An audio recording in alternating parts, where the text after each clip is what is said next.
Alright, so today, papanoorin natin ang pinakamalupit na music video at dadaan yung Cebu Pacific. Daan ng aeroplano. Malupit talaga. Ang galing. Bilisan mo naman. Wish ito eh. Kaya pagkakakilala sa akin, yung vlogger ng aeroplano daw eh. Payaman. Yung music video ng kanta ni Pablo na Usad, honestly speaking, every single day na lumalabas ako sa bahay at may pinupuntahan ako, naglalakad, nagwo-walk, or nagja-jog, palagi kong sinasound trip tong Usad ni Pau at minsan pinapaulit-ulit ko pa because I really love this song. Sa tingin ko, ito yung favorite ko as of the moment na pinaka-latest na narinig kong kanta. So I'm thrilled to see the music video because I really like this song. Gusto ko yung pagkagawa nito, gusto ko yung laman nito. I even made a rap verse for this song. So kung gusto niyo makita yan, nasa TikTok account natin. Nasa YouTube, sa shorts natin nilagay yung rap verse nito na ginawa ko. So let's check it out. Pablo Usad official music video, man. Let's go. Umuusad, di managal, kinabukasan. Umuusad, di managal, kinabukasan. Umuusad.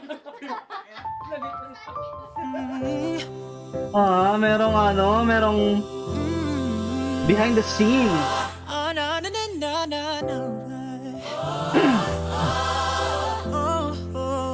Kinakabahan ako. Oh my God, ito yung dahilan no kung bakit umahanga talaga ako sa artistry ni Pablo. Kasi yung title na kanta niya at ang very essence ng song ay usad. At pinapakita niya mismo yung karanasan niya sa usad sa mismong process ng paggawa niya ng music video ng kanta na ito. 'Di ba usad? Medyo may kinakabahan pa siya dito sa part na to, yung parang sa video na parang ano yung kamay niya, there are uncertainties. Pero inuusad niya pa rin gawin yung MV na to. So yung kanta mismo, MV ng kanta, inilalarawan yung paggawa ng kanta na ito. Sobrang ganda nun. Sobrang galing ng concept, my man. What the damn?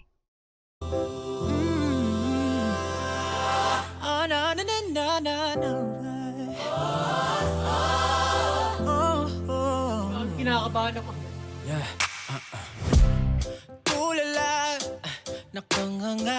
The fuck was that? What the damn? Yung sabay pa yung beat sa pagsabay pag-on ng ilaw, man. I cannot express how happy I am sa mga small details na ganyan.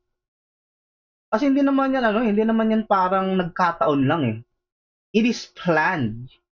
At makakapagplano ka lang ng ganyan kalupit kung yung utak mo ay malupit din. I'm blazing Pau kasi he deserves it, dude. Kinakabahan ako. Tulala, nakanganga na naman sa sopa. Kaping barako na may nagmistulan ng paramigan. Ano ba? Ang funny pala ng dinask yung mga San ba to papunta? Ba't ba dito ko dinala? Mali atang tinuro ng mapa. Di na malaman aking gagawin. Mali atang tinuro ng mapa. Okay, fuck. I just realized in connection with Pau's life and his life choices at kung saan siya dinala ng tadhana, he was supposed to be a solo artist, to become a solo artist. Diba? Yun yung sabi ng ito na, Kebs PH Mindset, subscribe! Kasi he was supposed to be a solo artist kasi sabi niya nga, hindi niya masyadong trip yung group setting kasi nga, sinabi niya to na hindi niya gusto masyado yung group setting kasi meron siyang i-consider na ibang utak, kailangan pang isipin ng iba kasi mas malakas siya pag solo lang siya. So dinala siya ng tadhana na maging member ng SB19, maging pinuno ng SB19. Pero yung plano niya talaga maging solo artist. Pero sabi ng kanta na Usad, dadalhin ka nito sa ibang ano, 'di ba? Para may detours daw dito sa buhay. Pero ang ending nun, mapupunta ka pa rin sa pinakapangarap mo. Which is ngayon na nangyari na kay Pao na meron na siyang solo career out of aside from SB19 na dumaan muna siya sa SB19 bago niya nakamit yung totoong pangarap niya talaga na maging solo artist, pare. Ang galing nun, mamen. Dinala, mali yatang tinuro ng mapa. Di na malaman aking gagawin. Tila ako'y naliligaw na rin. Di ba kailangan the may balik fuck? na rin. Oh my God, man. Talagang literal na basang-basa. Naliligaw na rin. Dude, who are these people? I know they're 18, but God damn. She is soaking wet, my dude. Shout outs to 18, man. I mean, I relate to them. Kahit ako naman siguro kaya kong gawin yan, my God, pero damn. Lakas ng ulan. Shout out, man. Isa kang legit na 18 at hotdog malamang kasi wow. Di ba kailangan may balik na rin. Ayokong sisihin ang aking sarili. Di na man ako nagmamadali. Mahirapan man ako'y tatanggapin. Bilang sasalamatan ko pa rin lahat ng ito'y may balik sa uli. Umuusad, di man agad hinabukasan. Umuusad, di man agad kinabukasan. Umuusad, di man agad kinabukasan. Umuusad, di man agad kinabukasan. Yeah. Araw gabi, pasok ko Alas 7 hanggang alas 7. Kulang pa ng 7 para naman Maswerte. maswerte. Bale nang minsan ay magkanda Ganda leche-leche. Mamaya magluluto ko ng Leche-leche. escovete. Sasamahan ka pa nung nag-yellow pilsen. Sa tulog ng bebe. Ano ang pogi talaga nito, men? Napaka-simple lang ni Pao, no? Pero napaka-pogi talaga napaka-angas ng datingan niya. At saka honestly speaking, hindi kalakihan si Pao, ah. Hindi siya malaking tao, ako kasi hindi kasi ako malaki, mataba lang ako eh. Pero si Pao, I've seen him in person. Hindi siya kalakihang tao, men. Hindi siya maliit, ah. He's a good sized dude. Pero yung aura niya, pare, it's enormous. Ganito lang yan, di ba? Ganito lang, di ba? Hindi naman siya malaki. Clean looking dude, good looking dude, mabait ng datingan.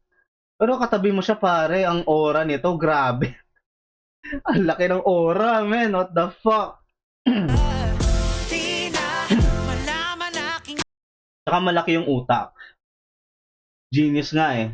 Kaso nga lang, ang problema kay Pao, malaki na yung utak niya, mas malaki pa doon yung puso niya. Charles hotdogs. Hindi nagkamali ng sinuportahan, ma dudes. gagawin. Tila ako'y naliligaw na rin. Hindi ba kailangang may balik na rin. Ayokong sisihin ang aking sarili. Di na man ako nagmamadali. Mahirapan man ako'y tatanggapin. Pinasasalamatan ko pa rin lahat ng ito'y babalik. Umuusad, di man agad kinabukasan. Umuusad, o di man agad Bruh, that was Gary V. One of the greatest OPM artists in the history of the Philippines, man. Ano yun? Passing of the torch? It can be. Because Pablo deserves everything that he has right now. Kasi tingin ko siya yung maestro ng henerasyong ito eh. I think that and I know that. kinabukasan.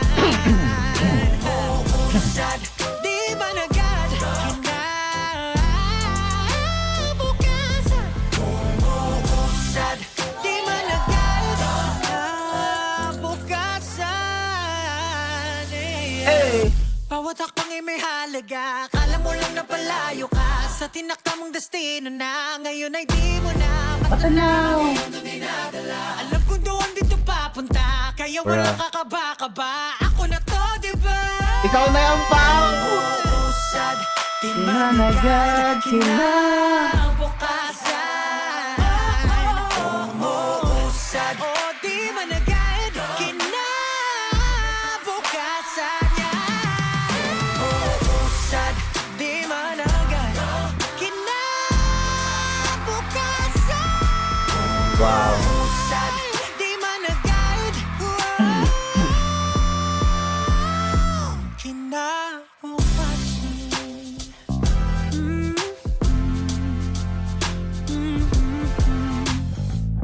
Tangina, ang galing ng hayop.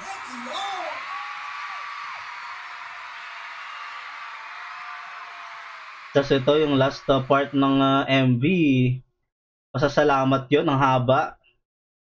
Tapos aside from all of that, the vocals of Pablo dito sa kanta na to, lalo na sa mga last parts kung saan naglalaro-laro na siya, it's crazy.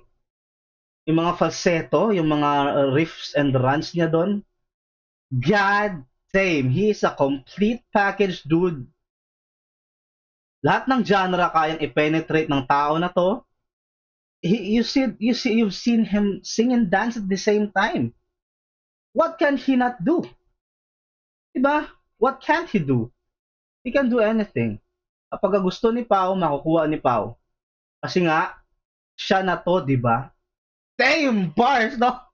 Subscribe to the channel if you like Pablo and if you like SB Radio. We have a lot of content coming from them. So let's go, man.